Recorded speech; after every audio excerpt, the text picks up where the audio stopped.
वंदे मातरम दोस्तों, मैं रुपेश सेठी आपके अपने YouTube चैनल टेक ज्ञान बाय प्रथम क्लासेज में आपका हार्दिक स्वागत करता हूं।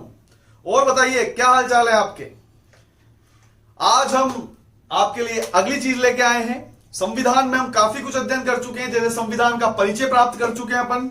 उसके अलावा संवैधानिक विकास की ओर हमने कदम बढ़ा दिए थे अपने। तो उन्हीं क्रम में आप रेगुलेटिंग एक्ट, उसके अलावा Pitt's India act, charter act 1793, charter act 1813, charter act 1833, charter act 1853 तथा भारत शासन अधिनियम 1858 तक पढ़ चुके थे। काफी कुछ जानकारी मैंने आपको उपलब्ध कराई थी। अगर आप मेरे द्वारा दी गई जानकारी से संतुष्ट हैं तो कृपया इस YouTube चैनल को आप अधिक से अधिक आपके दोस्तों में शेयर कीजिए, सब्सक्राइब कीजिए और कमेंट भी किया कीजिए। अगर कोई कमी लगती है आपको मेरे YouTube वीडियोस में तो आप उस पर कमेंट कर सकते हैं। बिल्कुल, मैं आपकी बात से सहमत हूं। आप जो भी कहोगे मैं उसमें सुधार करने की कोशिश करूंगा। तो इसी क्रम में आज अपन हमारे अगले टॉपिक भारत शासन अधिनियम 1861 की ओर बढ़ते हैं। क्लियर? देखिए भाई, भारत शासन अधिनियम 1858 लाया गया था, तो उसके तुरंत 3 वर्ष बाद ही क्या जरूरत पड़ी कि भारत शासन अधिनियम 1861 लाना पड़ा। तो देखिए भाई, जो कमियां भारत शासन अधिनियम 1858 में रह गई थी उन्हीं कमियों को पूरा करने के लिए भारत शासन अधिनियम 1861 लाया गया। क्लियर? तो अब देखते हैं इस अधिनियम में प्रावधान क्या किए गए थे। तो देखिए आप, प्रमुख प्रावधान, पहला प्रावधान है कि जो वायसराय की कार्यकारी परिषद थी उसमें अब सदस्यों की संख्या कितनी कर दी गई? 5 कर दी गई। आप सभी को पता है कि 1773 रेगुलेटिंग एक्ट जब जारी हुआ था तो उस समय बंगाल के गवर्नर जनरल को का पद बनाया गया था। मतलब गवर्नर का पद को क्या नाम कर दिया गया था? Governor general. और उसको उसके कार्यों में परामर्श देने के लिए 4 सदस्यों की समिति बनाई गई थी, जिसे क्या कहा जाता था? गवर्नर जनरल की परिषद या गवर्नर जनरल की कार्यकारी परिषद। और आपको यह भी पता है कि 1858 अधिनियम के पश्चात गवर्नर जनरल को क्या कहा जाने लगा था? वायसराय। तो इसी क्रम में अब वायसराय की कार्यकारी परिषद में कुल कितने सदस्य कर दिए गए? 5 सदस्य। क्लियर? अगली बात देखते हैं अपन कि इस अधिनियम के तहत गवर्नर जनरल या वायसराय को कुछ अधिकार प्रदान किए गए थे। तो उन अधिकारों पर भी चर्चा कर लेते हैं। क्या क्या अधिकार प्रदान किए गए थे? पहला अधिकार था गवर्नर जनरल को अध्यादेश जारी करने का अधिकार। अब देखिए आप, अध्यादेश क्या होता है? तो भाई अध्यादेश उसे कहा जाता है टेम्परेरी कानून को या जुगाड़ू कानून को। आप सभी को पता है कि भारतीय संसद में जो कानून निर्मित किए जाते हैं वो कैसे किए जाते हैं? संसद के 2 सदन है, लोकसभा और राज्यसभा। लोकसभा या राज्यसभा दोनों सदनों से किसी विधेयक या प्रस्ताव को पारित किया जाता है और राष्ट्रपति जब उस प्रस्ताव या विधेयक पर हस्ताक्षर कर देता है तो वही क्या बनता है आगे जाके? अधिनियम या कानून। लेकिन यह प्रक्रिया संसद का जब सत्र चलता है तो उसमें ही की जाती है, डायरेक्ट नहीं की जाती। अब मान लो संसद का सत्र नहीं चल रहा है और किसी अति आवश्यक विषय पर कानून बनाना आवश्यक हो, तो सत्र शुरू होने का इंतजार थोड़ी किया जाएगा। तो उस समय राष्ट्रपति डायरेक्ट अध्यादेश ला सकता है जो कि अगले 6 महीने तक वैलिड रहता है। अगर इस अध्यादेश को परमानेंट कानून बनाना है या अधिनियम बनाना है तो संसद के दोनों सदनों से इस पर स्वीकृति ले ली जाती है। तो इसी प्रकार भारतीयों के लिए कानून कौन निर्मित करता था? ब्रिटिश संसद। अब ब्रिटिश संसद द्वारा कानून बनाने में अगर टाइम लग रहा है तो उस समय गवर्नर जनरल किसी अत्यावश्यक विषय पर कानून बना सकता था, जिसे क्या कहा जाएगा? अध्यादेश। पहली बात क्लियर? दूसरा अधिकार क्या दिया गया कि भारत उपनिवेश में किसी भी नए राज्य की स्थापना, किसी भी राज्य की सीमाओं में परिवर्तन तथा किसी भी राज्य के नाम में परिवर्तन का अधिकार किसे दिया गया? गवर्नर जनरल या वायसराय को। ये गवर्नर जनरल या वायसराय का कौन सा अधिकार हो गया? दूसरे नंबर का। क्लियर? अगला अधिकार क्या दिया गया कि गवर्नर जनरल ने इस अधिनियम के तहत भारत में एक नई प्रणाली की शुरुआत की, जिसे क्या कहा गया?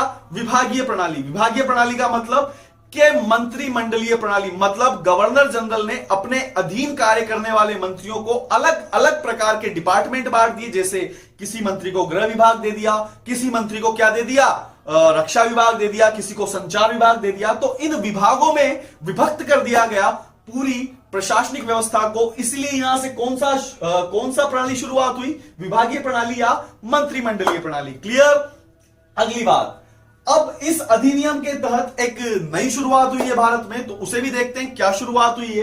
कि भाई पहले क्या करता था गवर्नर जनरल? भारत में ब्रिटिश संसद के प्रतिनिधि के रूप में कार्य कर रहा था, इसलिए उसे वायसराय कहा जाने लगा था। लेकिन अब यहां पर क्या होगा, एक थोड़ा सा चेंजेसमेंट हुआ है यहां पर कि भाई अब जो गवर्नर जनरल है वो कानूनों का निर्माण। हाँ, तो मैं आपको बता रहा था कि इस अधिनियम के तहत एक महत्वपूर्ण प्रावधान किया गया था। क्या था वो प्रावधान, तो उस पर भी चर्चा करते हैं। तो देखिए भाई, अभी तक क्या है कि भारत में लोकतंत्र की शुरुआत नहीं हुई थी, लेकिन यहां से एक संसदीय कार्य प्रणाली को प्रारंभ करने का विचार किया गया था ब्रिटिश सरकार के द्वारा। कैसे किया गया, तो उस पर भी चर्चा करते हैं। तो देखिए भाई, यहां पर एक नया प्रावधान किया गया। कैसे, तो गवर्नर जनरल को कानून निर्माण में परामर्श देने के लिए, गवर्नर जनरल को कानून निर्माण में परामर्श देने के लिए 6 से 12 सदस्य नियुक्त करने का अधिकार दिया गया। कितने, मिनिमम 6 और 12 सदस्य अधिकतम।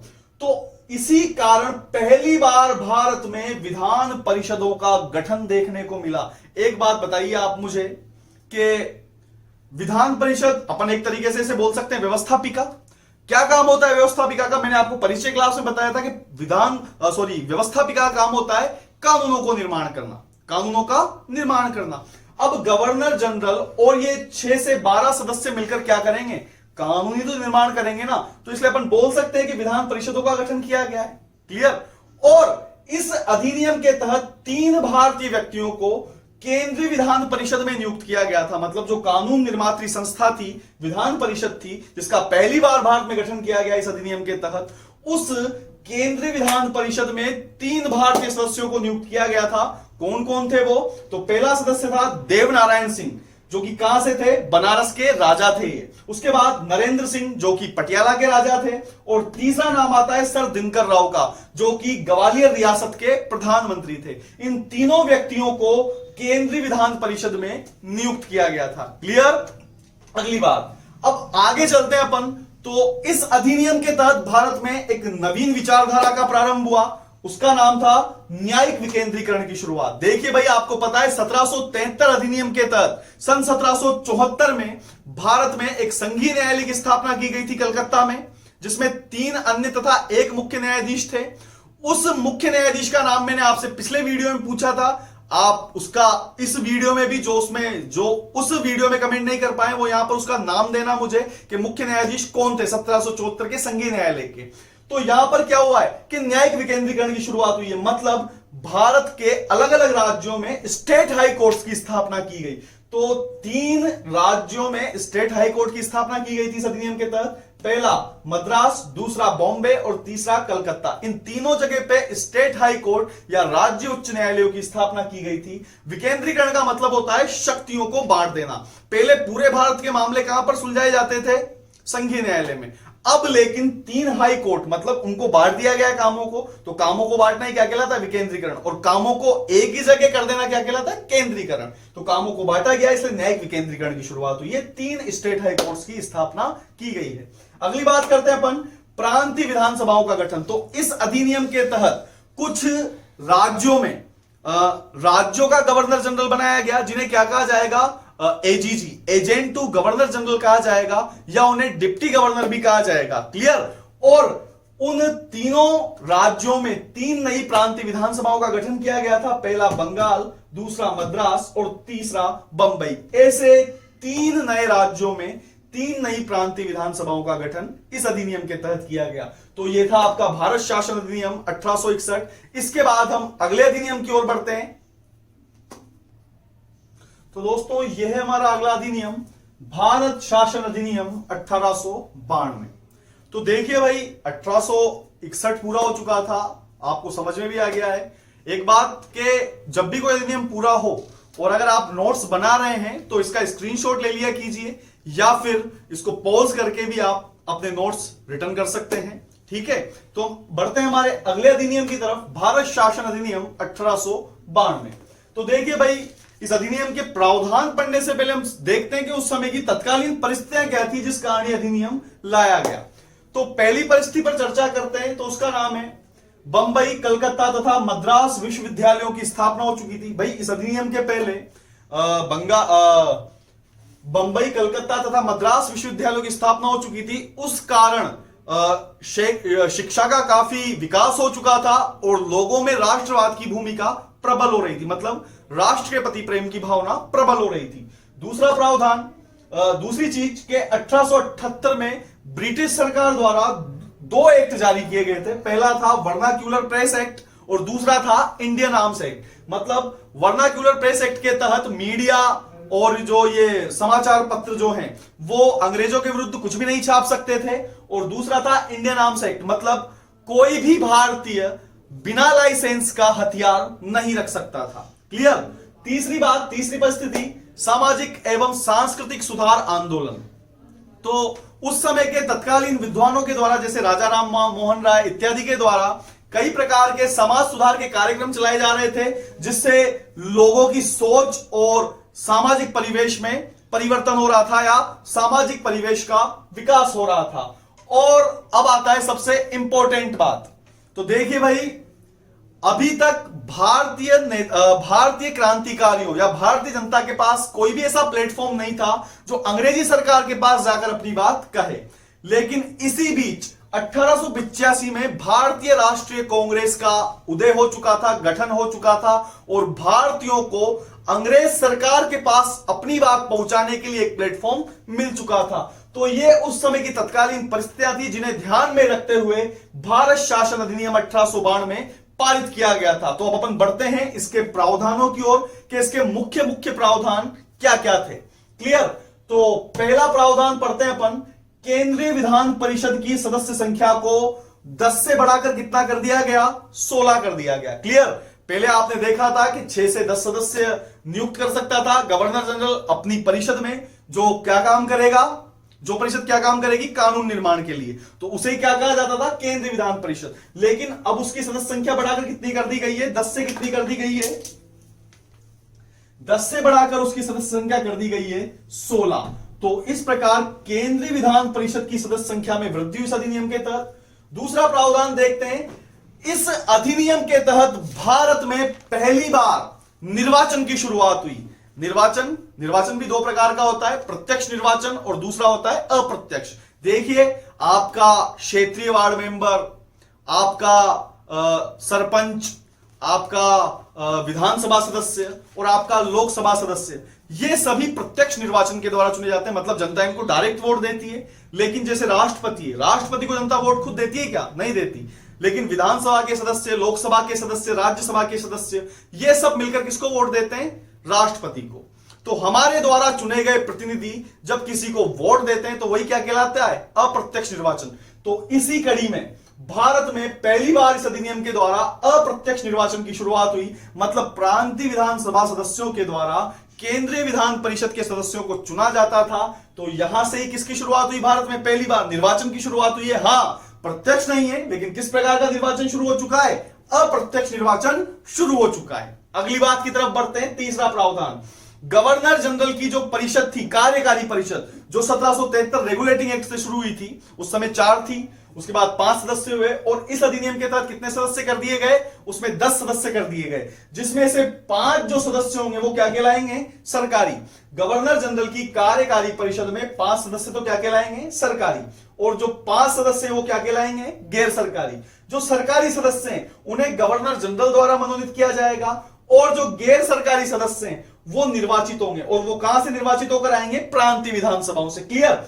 अब इन 5 सरकारी सदस्यों को गवर्नर जनरल खुद मनोनीत कर रहा है, और जो 5 गैर सरकारी सदस्य हैं वो प्रांतीय विधानसभा के सदस्यों के रूप में निर्वाचित हो रहे हैं। तो उसमें से एक सदस्य कहां से आएगा, कलकत्ता विधानसभा से, दूसरा कहां से आएगा, बंबई विधानसभा से, तीसरा कहां से आएगा, मद्रास विधानसभा से, चौथा सदस्य कहां से आएगा, उत्तर पश्चिमी सीमा प्रांत से, और जो 5वां सदस्य होगा वो कलकत्ता वाणिज्य मंडल का कोई सदस्य होगा।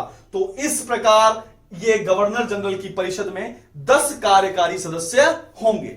अगला जो प्रावधान आता है, उस प्रावधान के तहत जो विधान परिषद के सदस्य थे उनको कुछ अधिकार प्रदान किए गए थे इस अधिनियम के तहत। मतलब जो विधान परिषद के सदस्य हैं उन सदस्यों को इस अधिनियम के तहत कुछ अधिकार प्रदान किए गए थे। क्या क्या थे वो अधिकार, तो पहला अधिकार था किसी विधेयक पर प्रश्न पूछ सकते हैं, मतलब विधान परिषद के सदस्य किसी भी विधेयक पर प्रश्न पूछ सकते हैं। दूसरा, बजट विधेयक पर बहस कर सकते हैं या सुझाव दे सकते हैं। बजट का मतलब समझते हो आप, जो आपका वार्षिक वित्तीय विवरण होता है, जैसे इस साल सरकार किस किस जगह पर क्या क्या पैसा खर्च करेगी, उसे क्या कहा जाता है, बजट कहा जाता है। तो जब भी सरकार के द्वारा बजट विधेयक लाया जाएगा तो उस पर विधान परिषद के सदस्य प्रश्न भी, बहस भी कर सकते थे और कोई सुझाव भी, उसे सुधारने के लिए कोई सुझाव भी दे सकते थे। और जो तीसरा प्रावधान था वो था मतदान। मतलब इस अधिनियम के तहत विधान परिषद के सदस्यों को किसी भी विधेयक पर मतदान करने का अधिकार प्रदान नहीं किया गया था। क्लियर? तो ये उनके कुछ अधिकार थे जिनमें कुछ कमी की गई और कुछ अधिकारों को बढ़ाया गया। क्लियर? तो ये आपका कंप्लीट होता है भारत शासन अधिनियम। अगर आपको ये मैटर पसंद आ रहा है तो आप इसको नोट्स बना सकते हैं, स्क्रीनशॉट ले सकते हैं, पॉज करके लिख सकते हैं, कैसे भी कर सकते हैं आप। मैं अगली बात करता हूं। अब देखिए, आज हमारे 2 अधिनियम कंप्लीट हो चुके हैं। अब हमारा जो अगला अधिनियम आएगा वो आएगा भारत शासन अधिनियम मार्लेमेंटो सुधार, लेकिन वो पढ़ेंगे हम अगली क्लास में, क्योंकि आज ऑलरेडी 2 अधिनियम हो चुके हैं, बड़े अधिनियम है। और जो अगला अधिनियम आ रहा है मार्लेमेंटो सुधार भारत शासन अधिनियम 1909, वो काफी बड़ा है, इसलिए उसे अपन अगली क्लास में पढ़ेंगे। अगर आपको मेरा पढ़ाया हुआ पसंद आ रहा है तो आप इसे अधिक से अधिक शेयर कीजिए, सब्सक्राइब कीजिए, लाइक कीजिए, और अगर इसमें कोई कमी है तो कमेंट कीजिए।